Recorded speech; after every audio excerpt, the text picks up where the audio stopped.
mi tema es contrato de construcción, o bueno, el contrato de obra constructiva. Sí, vamos a hacer una exposición básicamente introductoria, porque, digamos, evidentemente el contrato de construcción tiene una extensión, tiene aspectos que ameritarían cada uno de ellos una exposición entera. De hecho, hay muchos libros estándares a nivel internacional o, digamos, documentos o protocolos que engloban una serie de cláusulas, condiciones contractuales que se aplican a diversas submodalidades del contrato de construcción y pues que son bastante voluminosos, ¿no? Se nos viene a la mente el FIDIC, el NEC, el JCT, pues hay muchísimos estándares a nivel de construcción internacional. Vamos a enfocarnos nosotros en el Código Civil, en el Código Civil peruano, que es, digamos, lo que regula un poco la obra privada. Cuando hablemos de contrato de obra, el Código Civil regula el contrato de obra pues como un contrato en el cual existen partes, un comitente y un contratista, ¿no? El contratista se compromete a ejecutar y a entregar un resultado de trabajo, ¿no? Un resultado de trabajo y como consecuencia, como contrapartida, el comitente le paga una remuneración. Ese resultado de trabajo está tipificado de manera muy amplia por el Código Civil. Podría ser una casa, podría ser una estatua, podría ser un terno hecho a la medida, ¿no? Podría ser la refacción de un reloj. O sea, el resultado de trabajo, un entregable, pues es algo muy, pero muy amplio, ¿sí? Demasiado extenso. Podría ser incluso la composición a solicitud de una canción, ¿no? De una canción o de una publicidad o de un entregable de propiedad intelectual, ¿no? Es muy amplio. Fíjense ustedes, ¿no? Artículo 1771. Por el contrato de obra, el contratista se obliga a hacer una obra determinada, un resultado de trabajo, y el comitente a pagarle una retribución. Las características del contrato de obra, desde el punto de vista del Código Civil, son el hecho de que el contrato de obra es típico, en realidad es subtípico, ya el contrato de obra es un subtipo del contrato de prestación de servicios, y es importante porque se le aplican las reglas del contrato de prestación de servicios, incluyendo la regla o el régimen especial de la responsabilidad de los profesionales. ¿Sí? Artículo 1762, que es muy importante, que los exonera por culpa leve, ¿no? En el incumplimiento de sus obligaciones. Además de ello, como todos los contratos, la obra es un contrato consensual, se perfecciona con el consentimiento de las partes, pues es un contrato conmutativo como regla. Podría haber modalidades de obra aleatorias, acá se podría discutir, no es así, si es que excedemos la tipificación del contrato de obra. Es sinalagmático, se le aplican los remedios sinalagmáticos, los remedios para contratos de prestaciones recíprocas, como la resolución por incumplimiento, la excepción de incumplimiento, la excepción de peligro de caducidad de plazo, la teoría del riesgo. Es un contrato oneroso, de ejecución progresiva y primordialmente obligacional. No tiene efectos reales como regla el contrato de obra, sino que genera en las partes obligaciones, ¿no? Por parte del contratista, la obligación de ejecutar el alcance de trabajos, y por parte del comitente la obligación de pagar el precio. Hay muchas otras obligaciones, ¿no? Por ejemplo, el contratista también tiene la obligación de cumplir las obligaciones de seguridad y salud en el trabajo para con su personal en campo, ¿no? Eso no es una obligación primordial, o sea, mejor dicho, no es parte de la obligación principal del contratista, pero también tiene que ejecutarla porque está prevista por ley. Lo había mencionado y lo repito, el contrato de obra es un subtipo de la prestación de servicios. Como consecuencia de que sea un subtipo de la prestación de servicios, se le van a aplicar, pues, supletoriamente, lo no regulado por el contrato de obra, las reglas de la prestación de servicios, que también está regulada en el Código Civil. ¿Cuáles son los elementos, los componentes tipificadores del contrato de obra? Pues por un lado tenemos las obligaciones del contratista. ¿Cuáles son las obligaciones del contratista? Pues básicamente ejecutar su alcance de trabajos, ¿no? Las obligaciones de hacer a su cargo, ¿sí? Primordialmente son obligaciones de hacer, y entregar el producto, ¿no? Entregar el producto, el entregable, que repito, según el Código Civil podría ser pues desde la construcción de una escuela hasta la configuración de un terno a la medida, con las medidas proporcionadas por el comitente, o con, digamos, la información para la confección del terno proporcionada por el comitente. ¿Qué cosa es el alcance de trabajos? Es una nomenclatura, una frase que se usa muy a menudo en obras constructivas, pero también se puede aplicar a la obra en general, que es más englobadora que la obra constructiva. Y el alcance de trabajos puede ser definido como aquel conjunto de obligaciones que se encuentran, que son de riesgo o de responsabilidad del contratista, y que se necesitan cumplir, son necesarias para obtener el producto de trabajos de manera funcional, de manera operativa y de manera segura. El producto de trabajos es el entregable, es el resultado de las actividades a cargo del contratista. El alcance de trabajo se encuentra remunerado por el precio. Es decir, si a ti te piden llevar a cabo una actividad que forma parte del alcance de trabajo, si tú eres contratista, por esa actividad que forma parte de tu alcance de trabajos, ya no vas a cobrar un adicional, un suplemento de precio, porque está remunerado por el precio. Por ejemplo, si tú tienes que construir pues una escuela, tienes que entregar la escuela en condiciones de limpieza y seguridad. No la puedes entregar con pues desmonte en el patio del recreo, o no la puedes entregar pues con botas de los operarios en los salones, ¿no? Tienes que dejarla en condiciones de limpieza y seguridad. Si el comitente te instruye a limpiar o a dejar en condiciones de seguridad una unidad, digamos, construida por ti contratista, ya no te va a pagar más por eso. ¿Por qué? Porque es parte de tu alcance de trabajos, forma parte del alcance de trabajos. Entonces, es bueno o es importantísimo saber qué cosa está dentro del alcance de trabajos del contratista, porque eso, la ejecución de ese alcance de trabajos ya no debe ser remunerada con un suplemento de precio, sino que está abarcada por el precio original, la retribución original que recibe el contratista. Bueno, el contrato de obra se diferencia del contrato de locación de servicios, en que este último, el deudor, que es el locador, asume una actividad en sí misma considerada. Por ejemplo, si es que yo soy un asesor legal y yo brindo asesoría corporativa a una empresa, digamos, el objeto de mi prestación es la actividad en sí misma considerada. No recae en un entregable, en un resultado, en un trabajo, algo que tengo que poner a disposición del contratista. No, simplemente la actividad en sí misma considerada es el objeto de mi prestación. Mientras que en el contrato de obra siempre hay un entregable. Ese entregable puede ser, repito, un expediente técnico, puede ser una escuela terminada, puede ser una canción compuesta, ¿no? Siempre hay una derivación, una confluencia, ¿no? Un hito en el cual confluye el trabajo realizado por el contratista. No es solamente el trabajo en sí mismo considerado, sino también hay un hito, un entregable que tiene que ser puesto a disposición del comitente. Ya había mencionado que la tipificación de la obra del Código Civil es amplísima, no solamente se refiere a la construcción inmobiliaria, sino también se refiere pues, a construcciones de bienes muebles, a refacciones, etc. Toda aquella obligación de hacer que derive en un resultado de trabajo podría ser potencialmente englobada en un esquema de contrato de obra. Vamos a hablar de ahora en adelante solamente del contrato de construcción y la concepción lógica del contrato de construcción, y esto quiero que lo tengan presente durante toda la exposición, pues el contrato de construcción es un subtipo del contrato de obra. El contrato de obra es más amplio, ¿no? El contrato de obra engloba otros elementos que no son contrato de construcción, ¿sí? Entonces, el contrato de construcción es un subtipo del contrato de obra. A su vez, el contrato de obra es un subtipo del contrato de prestación de servicios en el Perú. Entonces, esto es importante para ver las reglas de juego supletorias e imperativas establecidas por ley que se le aplican al contrato de construcción. Se le aplican las reglas del contrato de obra, ¿sí? Por ejemplo, todo lo que tiene que ver con vicios ruinógenos, artículo 1784 del Código Civil, se le aplica al contrato de construcción. Se le aplican las reglas del contrato de prestación de servicios, por ejemplo, artículo 1762, que tiene que ver con responsabilidad especial de los profesionales, se le aplica al contrato de construcción. ¿Ok?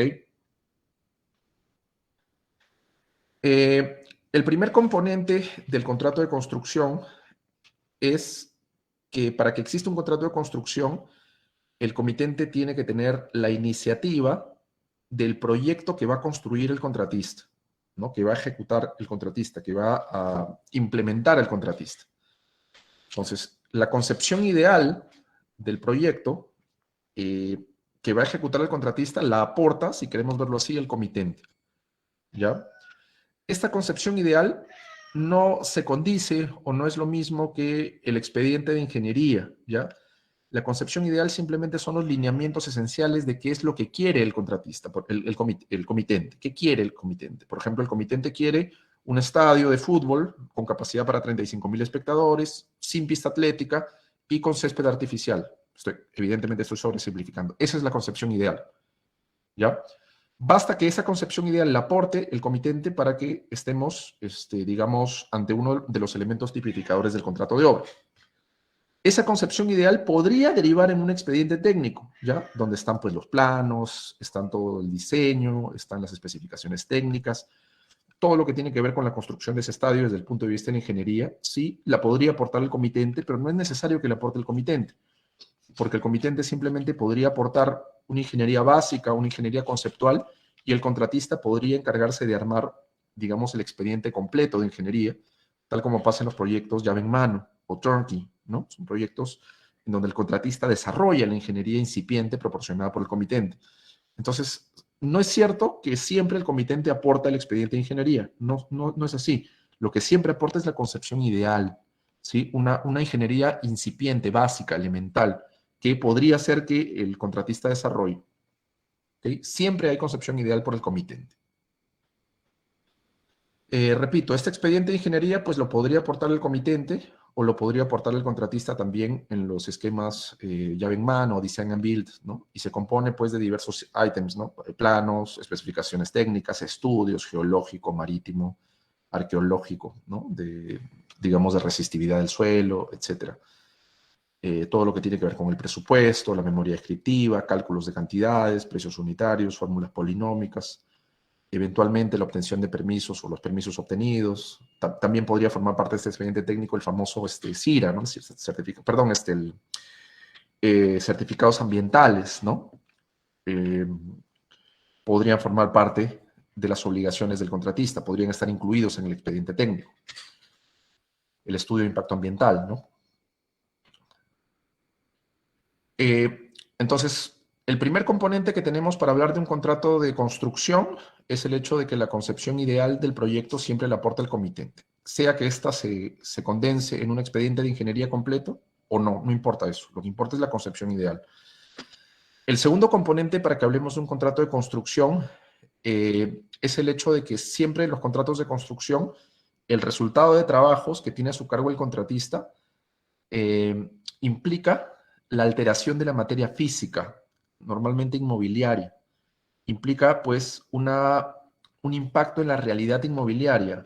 Esa alteración de la materia física, pues, puede ser la construcción de una escuela, puede ser la demolición también de una casa antigua, puede ser la refacción de una oficina, puede ser, qué sé yo, la instalación de un sistema electromecánico a una fábrica, ¿ok? Pero siempre hay un impacto en la materia física inmobiliaria. ¿Ya? Eso excluye, por ejemplo, a las obras que tienen que ver simplemente con elaborar una canción con propiedad intelectual, pues eso no es un contrato de construcción. O las obras que recaen sobre inmuebles, o sobre muebles, por ejemplo, digamos, repotenciar una PC, eso tampoco es un contrato de construcción. ¿Por qué? Porque recae sobre un inmueble. Para que haya contrato de construcción tiene que haber una alteración de la materia física, inmobiliaria. ¿Ok? Además de ello, otro elemento objetivo para que exista un contrato de construcción es que la entrega, digamos, de la materia esencial del proyecto la realiza el comitente, ¿sí? La realiza el comitente. ¿Qué cosa es la materia esencial del proyecto? Pues no son los materiales, ojo, no son ni los insumos ni los equipamientos.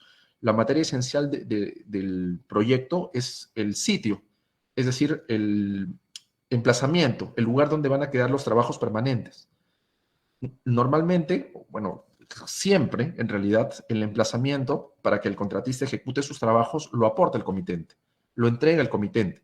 Ojo, el comitente no tiene que ser propietario del emplazamiento, solo tiene que tener derechos suficientes para la construcción. Pues un superficiario, claramente, según el Código Civil, puede construir en el sobresuelo o en el subsuelo. Entonces, un superficiario que no es propietario podría ser comitente y podría aportar derechos sobre el sitio al contratista para que éste ejecute su alcance de trabajos. Además de ello, para que exista un contrato de obra, pues el producto de trabajo a cargo del contratista debe ser susceptible de una entrega física. Además de ello, debe ser susceptible de verificación, susceptible de culminación, susceptible de recepción. Y podría ser que se destruya, ¿no? Podría haber ruina también de lo construido por el contratista. Y en caso de ruina, pues se aplicarán las reglas del artículo 1784 del Código Civil, que habla de vicios ruinógenos, vicios que llevan a la ruina, a la destrucción del bien. ¿Cuál es la diferencia? Digamos, hasta acá hemos hecho una configuración conceptual de qué cosa es un contrato de construcción, pero ¿cuál sería la diferencia con el contrato de compraventa de inmueble en planos, ¿no? Por ejemplo, yo compro un departamento en planos, multifamiliar, en un proyecto multifamiliar, ¿Por qué le llamamos ese contrato compraventa? Si es que el proyecto también lo va a ejecutar el contratista en un inmueble a través de trabajos constructivos, ¿no? Porque el proyecto tiene que construirse. ¿Y por qué cuando yo compro la unidad le llamo eso compraventa? ¿Y por qué no es un contrato de construcción? La compra de mi departamento en planos. Pues básicamente no es un contrato de construcción porque no se da el aporte de la materia principal por parte de, eh, entre comillas, el cliente o entre comillas el comitente. Si es que yo celebro una compraventa, pues no hay un comitente, hay un comprador, pero el comprador hace las veces del comitente, porque para él, entre comillas, es el departamento. Pero ese que hace las veces del comitente, que es el comprador, no aporta los derechos sobre el emplazamiento, sobre el sitio. El proyecto, ¿sí? El proyecto es edificado por parte de la inmobiliaria en un inmueble que es de su propiedad, ¿no? No lo aporta el comprador, por un lado. Por otro lado, la concepción ideal del proyecto tampoco la aporta el comprador, ¿no? Digamos, todo lo que tiene que ver con planos, especificaciones técnicas, respecto al proyecto inmobiliario global, pues no lo aporta el comprador. El comprador a lo más tiene competencia para los acabados, ¿no? Si quiere su baño, pues de mármol o de otro material, eso es lo que puede decidir, ¿no? Pero la concepción global sobre el proyecto la tiene la inmobiliaria, quien vendría a ser el contratista. Eso normalmente no pasa, digamos, en un contrato de obra. En un contrato de obra, quien aporta los lineamientos esenciales o la concepción ideal sobre el proyecto es el comitente, para quien va la obra. ¿Sí? Por eso el contrato de compraventa en planos no es un contrato de construcción. Vamos a ver ahora algunos elementos de la actividad del contratista, elementos que caracterizan la actividad del contratista en contratos de construcción. Pues en contratos de construcción el contratista tiene autonomía.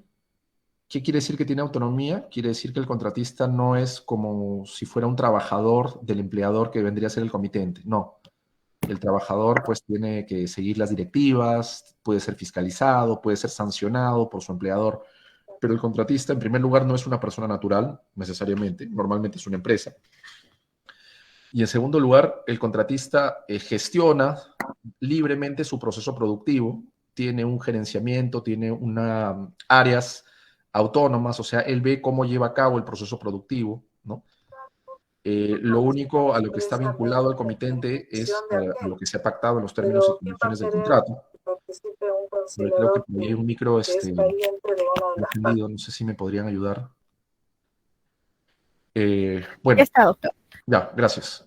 Entonces, el contratista tiene autonomía porque gestiona el proceso constructivo, de manera libre y sin que tenga injerencia el empleador sobre el proceso productivo del contratista. La única injerencia que tiene el comitente sobre el contratista es una injerencia técnica y una injerencia contractual en base a lo que se ha acordado. Claro, pues, si es que se ha acordado en el contrato que no lo sé, pues que el contratista va a ejecutar los trabajos con dos residentes al mismo tiempo en campo, imagínense que no es para nada común, pero imagínense que se ha acordado eso, pues si se ha acordado eso, evidentemente el comitente sí podría supervisar que estos dos personajes estén presentes. Podría ser. ¿Por qué? Porque se ha acordado así. Pero no es que, digamos, haya una subordinación del contratista, sino simplemente se está haciendo cumplir el contrato. Entonces, el control que el comitente realiza sobre el contratista es un control contractual y principalmente técnico, para ver que el contratista esté cumpliendo con las especificaciones técnicas, con la calidad, con la oportunidad, con todo su alcance de trabajo, ¿no? Pero no hay desde ningún punto de vista hay subordinación del contratista hacia el comitente, ¿no? Por otro lado, pues el contratista es un empresario. El contratista tiene una organización de factores productivos, tiene una organización de derechos, de recursos, de capital, de personal, y esa organización de factores productivos la coordina hacia el desenvolvimiento de una actividad lucrativa, hacia el lucro. El contratista, para sobrevivir, obtiene utilidades de los proyectos que realiza, ¿no? Si no obtuviera utilidades, pues no podría pagarle a su planilla, no podría, digamos, favorecer a los socios y quebraría. Entonces, el contratista siempre es una empresa, ¿sí? Siempre es una empresa, busca obtener utilidades. De hecho, hay partes del presupuesto donde se señala expresamente cuál va a ser la utilidad que va a obtener el contratista. No siempre es real eso, ¿no? La utilidad normalmente suele ser mayor porque hay subsidios cruzados de otras partidas. Pero, pues, siempre hay utilidad por parte del contratista. Además de ello, el contratista es un profesional. ¿Por qué? Porque la actividad de la construcción es llevada a cabo por profesionales, principalmente por ingenieros. Ingeniería y construcción están muy unidas. Eh, Y esto tiene que ver con una gestión más elevada de riesgos. O sea, el nivel de riesgos que debe administrar un profesional y una empresa es mayor al nivel de riesgos que debe afrontar, eh, digamos, una persona natural, por ejemplo, ¿no? O una persona que no es profesional, que no está instruida, ¿no? Le es exigible un mayor nivel de riesgos.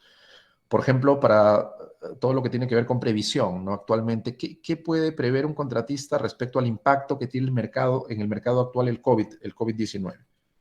Pues que podrían cerrarse rutas comerciales, podría haber desabastecimiento de algunos materiales, podría encarecerse algunos equipamientos, algunos insumos, podría haber un nuevo lockdown, un nuevo encierro, un nuevo aislamiento social obligatorio.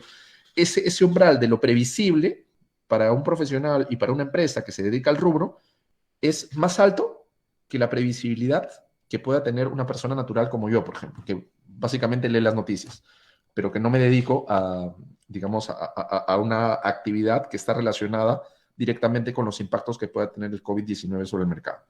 Entonces, lo exigible al contratista, por ser un profesional y por ser empresarial, por ser un empresario, es una administración de riesgos mayor, ¿no?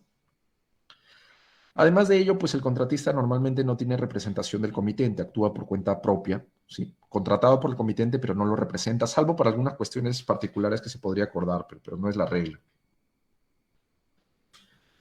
Eh, en los contratos de construcción, pues existe también la figura del supervisor, la figura de la supervisión en realidad.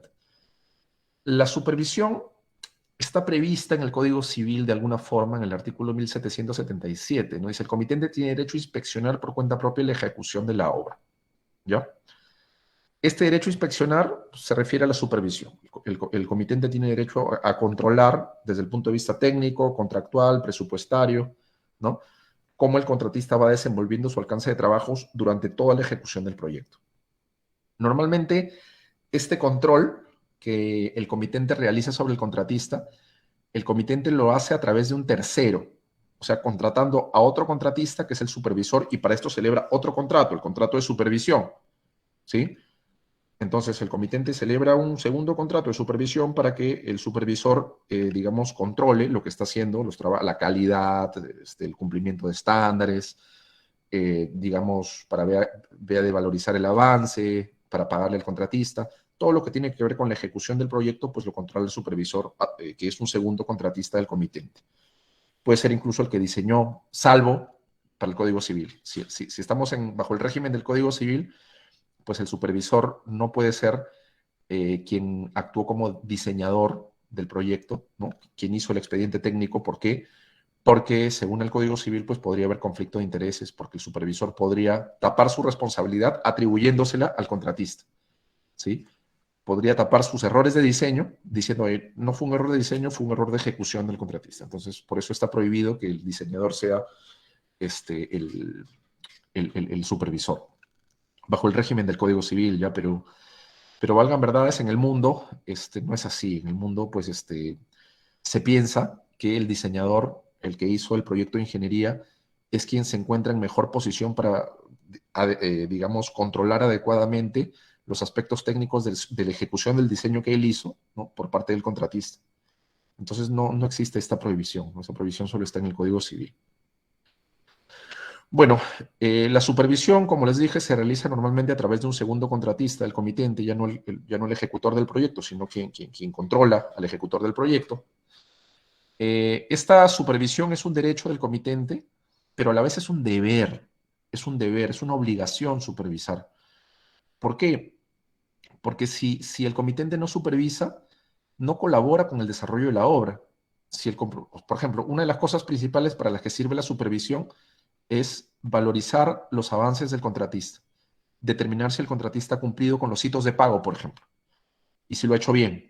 Y solamente si lo ha hecho bien, el contratista, una vez que se ha aprobado el hito de pago por supervisor, por el cliente, el contratista puede, digamos, emitir su factura por pagos parciales.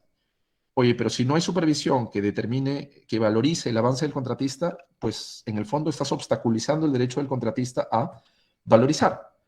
¿Por qué? Porque no va a haber nadie quien recomiende la aprobación, no va a haber nadie quien te diga si está bien o está mal lo que hizo el contratista, no va a haber nadie quien corrobore, que dé su conformidad con la culminación del trabajo parcial o total incluso del contratista. Entonces el contratista no va a cobrar. Evidentemente esto no tiene sentido, ¿no? Entonces el contratista podría discutirse incluso sobre si es que puede suspender los trabajos si no hay supervisión, ¿sí? Si es que afecta directamente su derecho de pago, podría ejercer su excepción de incumplimiento y suspender los trabajos. Muy interesante sería eso. Pero a lo que voy es que la supervisión no solamente se hace en interés del comitente para ver si está bien hecha la obra, sino también en interés del contratista, para que este contratista pueda cobrar, porque hay alguien que le ha dicho o que hay alguien que certifica que están bien hechos los trabajos del contratista. ¿Ok? La labor de supervisión debe ser efectuada de manera razonable y de manera sustentada, ¿no? Por ejemplo, el supervisor no podría, ante un hito parcial, ¿no? Por ejemplo, la construcción de un cuarto técnico, no podría hacer una observación diciendo, oye, este cuarto técnico no cumple con los usos y costumbres. Ya, pero ¿qué usos y costumbres? O no cumple con el contrato. Ya, pero ¿qué parte del contrato? No cumple con la ley. ¿Pero qué parte de la ley? Tienes que especificar cuál es tu observación, tienes que ponerle sustento, tienes que describir adecuadamente cuál es la observación para permitirle al contratista subsanar esa observación, ¿no? Tiene que ser efectuada razonablemente, ¿sí? Tampoco habría supervisión razonable si es que te observan absolutamente cualquier cosa mínima que se encuentra dentro de la discrecionalidad del contratista, discrecionalidad razonable, ¿no?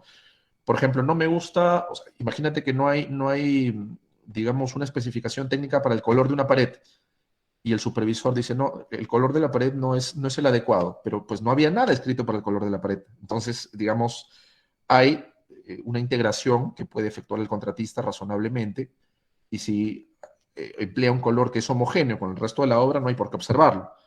Pero si simplemente se observa porque no le gusta al supervisor, pues evidentemente eso es un incumplimiento contractual. Eso es un incumplimiento contractual. Hay que tener mucho cuidado con la supervisión del comitente. Y bueno, el supervisor constantemente coordina con su homólogo del contratista, ¿no? El homólogo del contratista, respecto a la supervisión es el residente de obra, ¿no? Están como que a la par, ¿no? Son homólogos funcionales. Entre ellos son los que coordinan para la ejecución del proyecto. Bueno, después de haber examinado la figura del supervisor, vamos a hablar un poco sobre la retribución que tiene que pagar el comitente al contratista.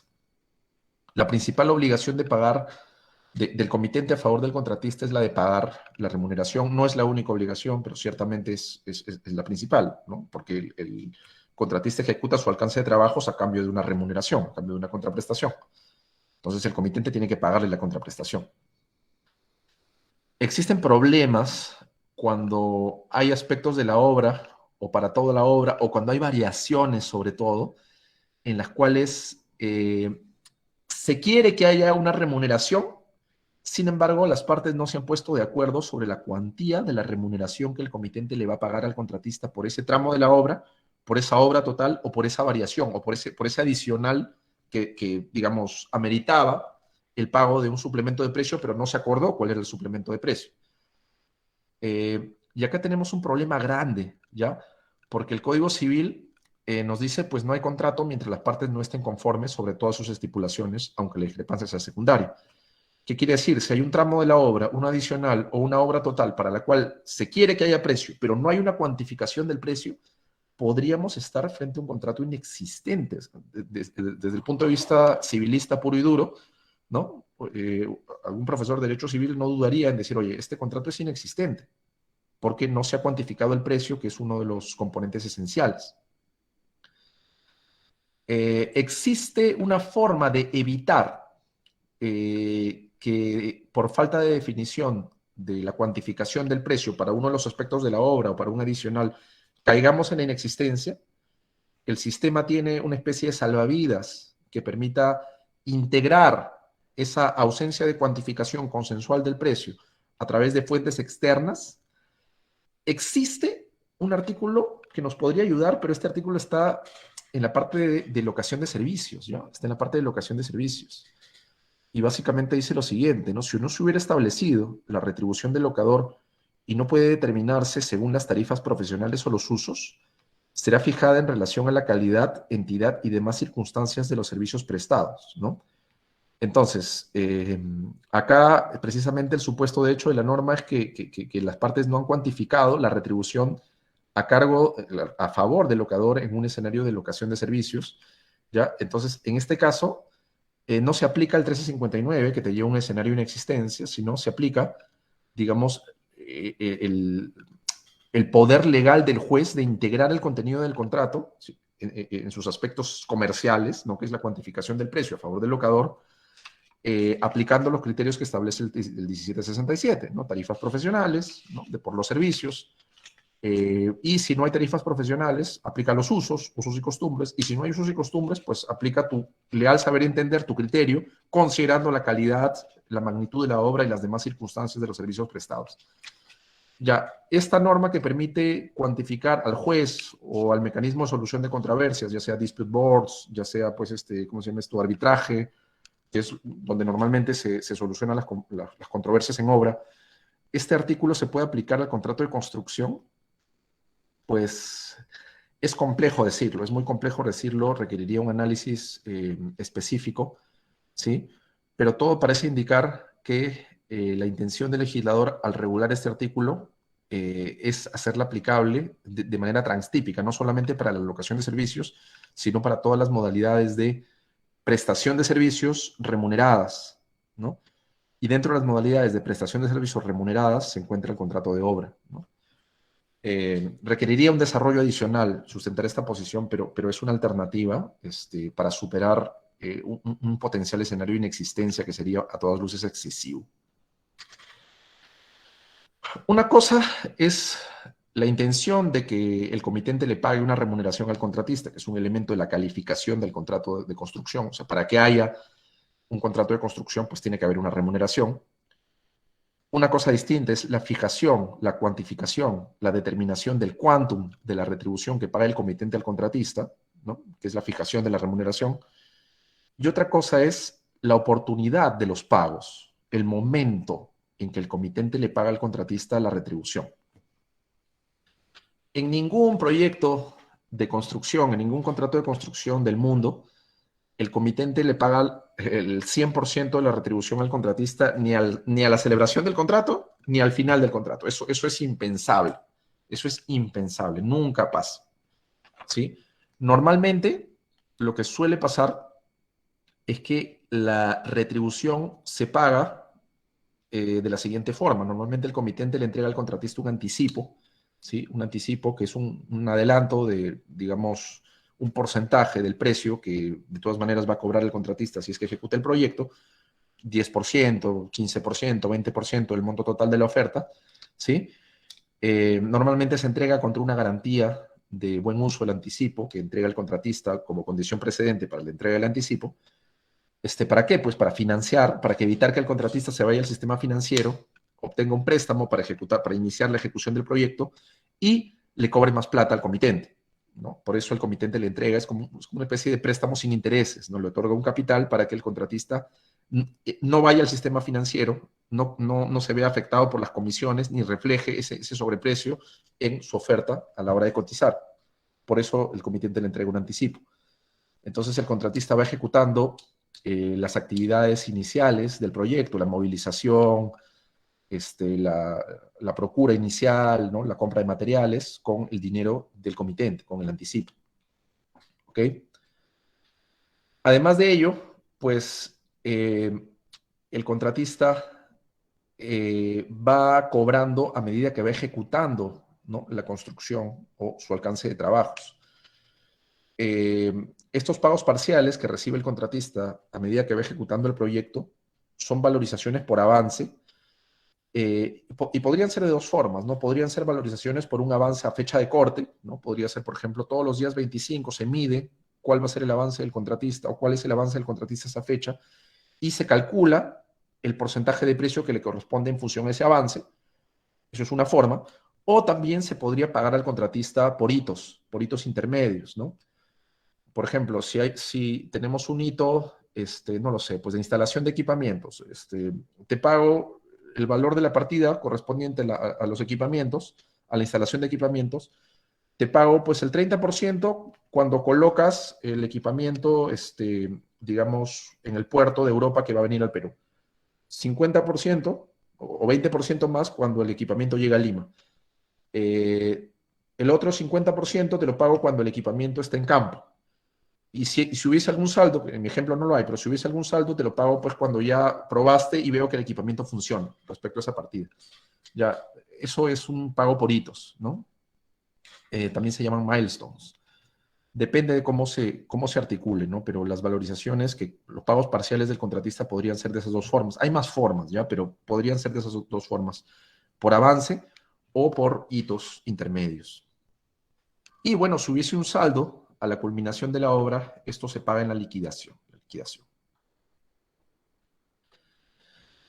Eh, Cuando hablamos de valorizaciones, la ley de contrataciones del Estado nos dice que las valorizaciones son la cuantificación económica de un avance físico de la obra ejecutado en un periodo determinado. Estas son las valorizaciones por avance a fecha de corte, ¿no? Cuantificación económica de un avance físico en la ejecución de la obra en un periodo determinado.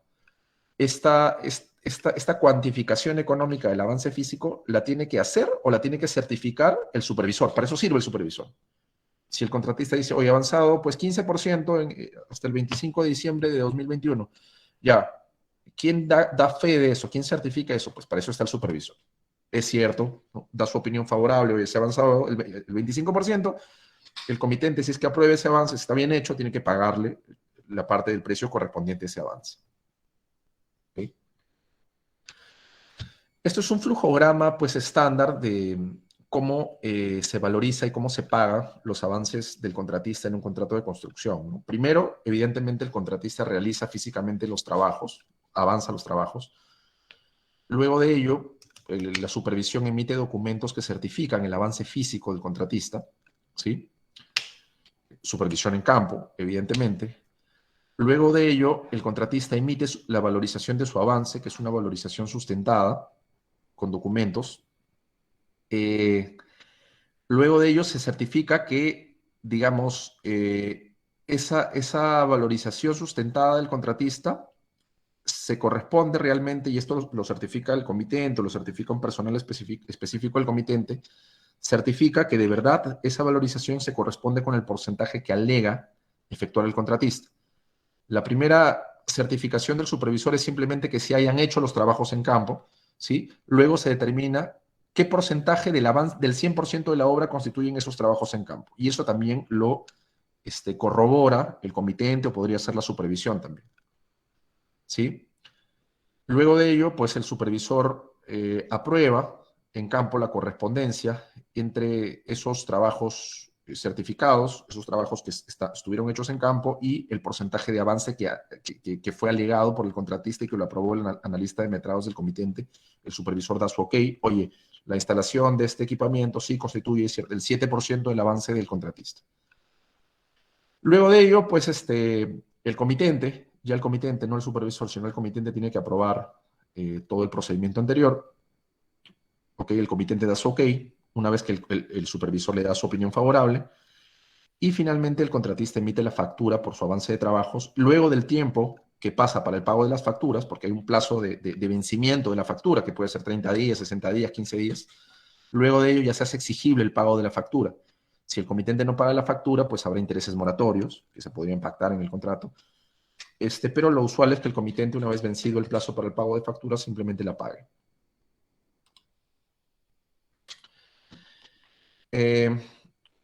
Vamos a ver ahora algunos sistemas de entrega de proyectos, ¿ya? Todos los contratos de construcción no se entregan de la misma forma. Hay muchos sistemas de entrega de proyectos.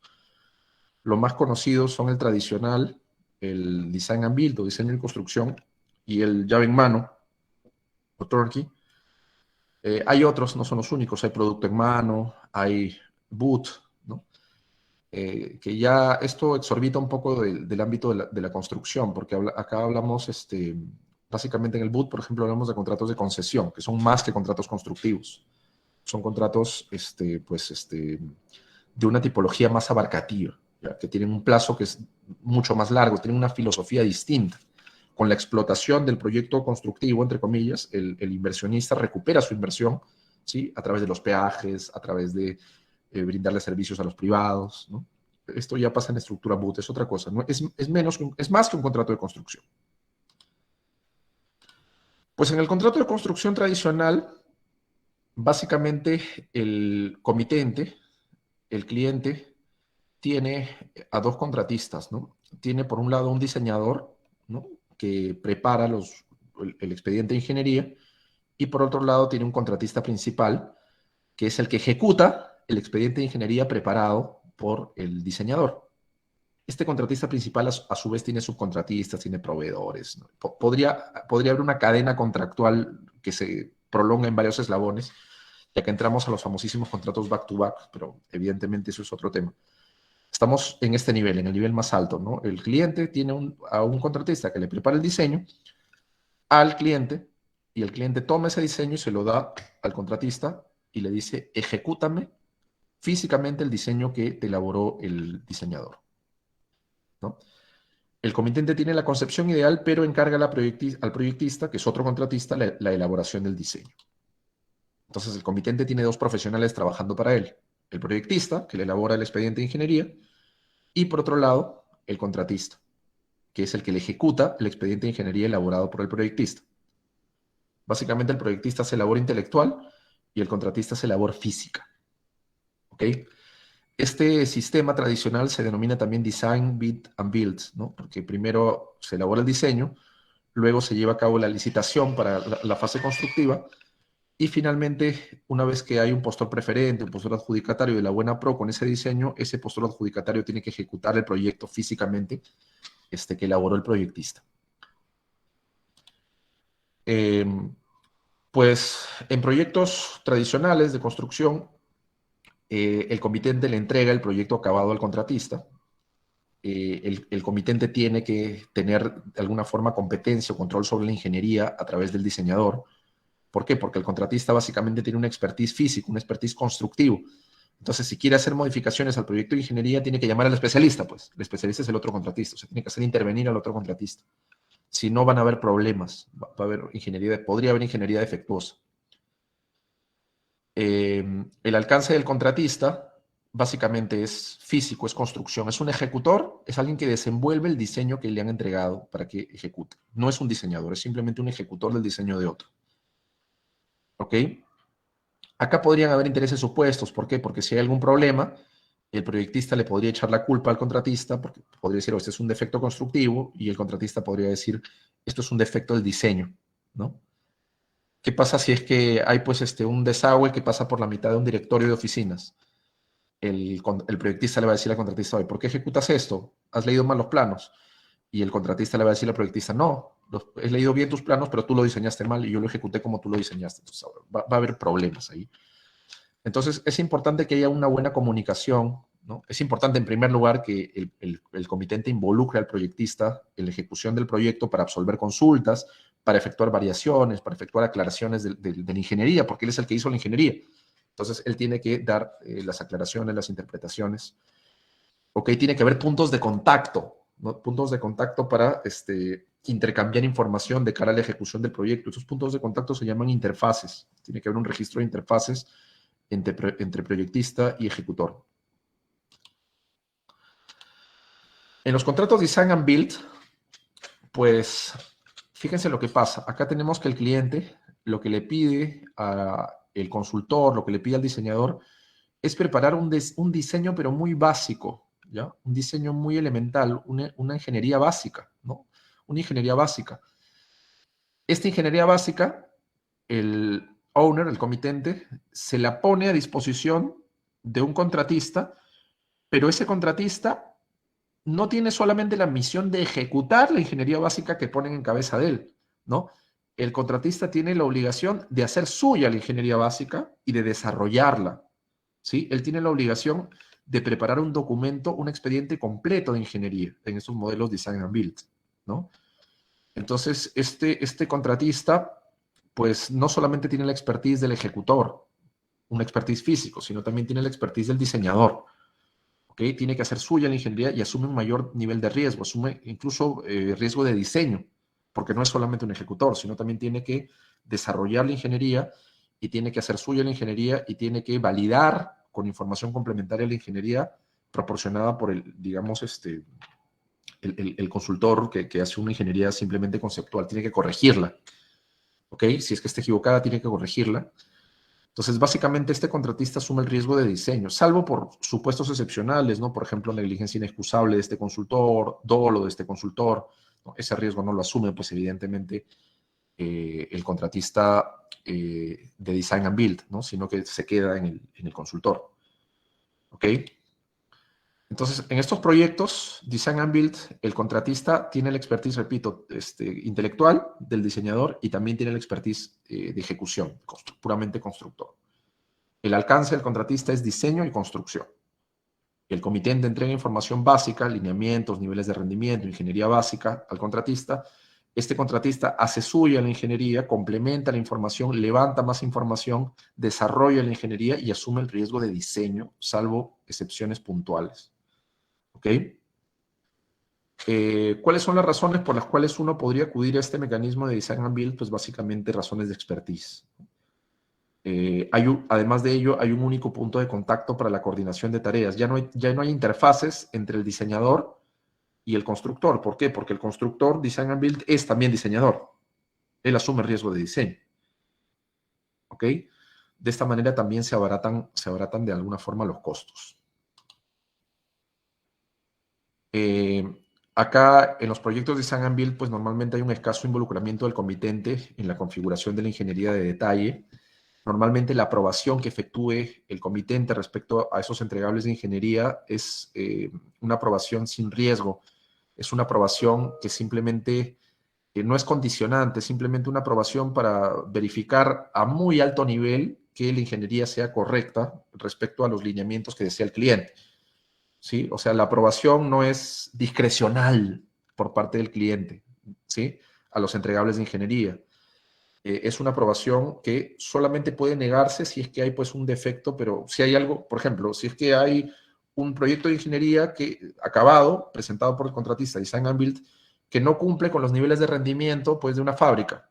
Oye, la fábrica tenía que producir 520 megavatios y con este diseño que me estás presentando va a producir solo 300 megavatios. Ya, ahí no lo apruebas, pues, evidentemente, pero solo por situaciones así de graves, ¿no? Por lo demás, tiene que haber una aprobación si es que se cumple con los lineamientos vinculantes del cliente instruidos al contratista de Design and Build. Finalmente, ya para acabar, tenemos a los contratos llave en mano. En los contratos llave en mano, pues también el comitente le entrega al contratista información básica, ¿no? El contratista diseña, complementa, elabora la ingeniería de detalle. El contratista normalmente se encarga de la procura, construye y además los proyectos llave en mano se caracterizan porque normalmente están vinculados a proyectos tipo plantas, ¿no? Tipo lo que ven ustedes acá, ¿no? Proyectos donde hay tecnología, donde hay automatización, es decir, obras electromecánicas, obras eléctricas, obras marítimas, y además proyectos que, digamos, van a funcionar y de ellos va a derivar un estándar productivo, un nivel de servicio, ¿no? Por ejemplo, en una escuela es difícil hallar un nivel de servicio, ¿no? En un muro de contención, en un edificio multifamiliar, es difícil, se puede hablar de niveles de servicio. Pues niveles de servicio hay, por ejemplo, en una planta, ¿no? Una planta, pues, que tiene que tratar un volumen específico de aguas servidas por día. O, por ejemplo, en un terminal portuario que tiene que tener una capacidad para transportar cierta magnitud de minerales. Esos son niveles de servicio, ¿no? O en una línea de metro, pues que tiene que tener cierta velocidad comercial y capacidad para transportar a tantos pasajeros. Ya. Normalmente esos contratos son los que son susceptibles de llave en mano, ¿no? En ellos el contratista entrega un resultado global, una unidad terminada y lista para entrar en funcionamiento, y su funcionamiento incluye el mantenimiento de ciertos niveles de servicio, y estos niveles de servicio o estos estándares de rendimiento que derivan de la unidad funcional son sujetas o son susceptibles de pruebas, ¿sí? Hay pruebas, hay una fase de pruebas que se llaman las pruebas de precomisionamiento y las pruebas de comisionamiento, ¿ok? esto no está presente en los otros modelos que hemos visto anteriormente, no lo está normalmente.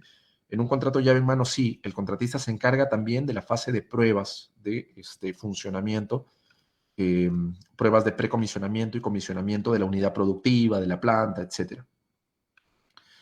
Normalmente en un contrato llave en mano, el contratista asume responsabilidad global por el proyecto entregado frente al cliente. Claro, pues, porque en un llave en mano el contratista básicamente va a hacer un poco todo, ¿no? El contratista, digamos, desarrolla la ingeniería, levanta más información para corregir la ingeniería, hace suya la ingeniería, abastece, se encarga de la gestión de compras de materiales, se encarga de la gestión de compras de equipamientos, ejecuta la construcción y además efectúa el precomisionamiento, la puesta en funcionamiento. Se encarga de todo hasta que la unidad, la fábrica, la planta, el terminal, la línea de metro ya está lista. Y cuando ya está lista, para entrar en operación comercial, ¿sí? Llama al comitente, y es figurativamente, ¿no? De manera, pues, digamos, metafórica. Llama al comitente y le dice, oye, esto ya está lista. Te doy la llave, esta unidad ya está lista, te doy la llave en mano para que tú la operes, para que tu comitente la operes. Por eso se llama llave en mano. O sea, te doy la unidad funcional lista para entrar, para ser puesta en operación comercial. Y por eso el contratista figurativamente le da la llave cuando ya la unidad está lista para operar, le da la llave al comitente y le dice, opérala. Ya está lista para operar. Ya se hicieron las pruebas y esta planta funciona en los niveles de rendimiento establecidos en los requisitos del cliente. Ya les había mencionado esto, ya que en un contrato llave en mano, el contratista se encarga de las pruebas, ¿no? De las pruebas de los sistemas, de los subsistemas, ¿sí? Esto va de menos a más, ¿no? Primero miras si el equipamiento funciona, luego si el equipamiento funciona junto con todos los otros equipamientos, luego si el sistema que involucran todos los equipamientos funciona y finalmente si la planta globalmente que involucra todos los sistemas funciona correctamente, ¿no? Y si ese funcionamiento de la planta, pues no sé, que trata de aguas residuales, es un funcionamiento permanente, sostenible, no es un funcionamiento que en cualquier momento se apaga, no, tiene que ser un funcionamiento permanente. Recién ahí, pues el cliente puede decir esta obra está aprobada. Normalmente los contratos llave en mano, pues el contratista también se encarga de proveer tecnología, ¿sí? Tecnología, propiedad industrial. Por eso es bien importante regular contratos de transferencia o de licencia, por lo menos de uso de propiedad intelectual para, digamos, el funcionamiento correcto de las unidades productivas. Normalmente también el contratista llave en mano adiestra, ¿no? al personal del comitente quien va a operar la unidad productiva, la planta, la va a operar, pero necesita pues que quien tiene el máximo expertise de la construcción de la planta le diga cómo operarla, o sea, instruya al personal del comitente para ver cómo se va a operar la planta.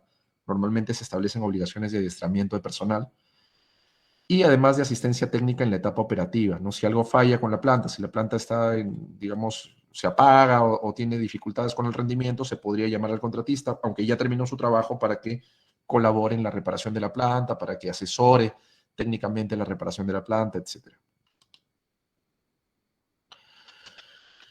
Bueno, para culminar la exposición, pues acá les voy a dejar algunas cláusulas que normalmente son clave en contratos de construcción, pues los contratos de construcción son complejísimos, como verán, son mucho más complejos que cualquier contrato civil. Y estas son algunas de las cláusulas que sí o sí deberían tener una regulación particular. Hay muchas otras, ¿ya? Hay muchas otras, pero estas son como que la columna vertebral. Tienes que regular el alcance de trabajos del contratista. Si es un consorcio, tendrías que regular la solidaridad de ambos consorciados frente al comitente. Tendrías que regular la forma de pago. En primer lugar, la cuantificación del precio.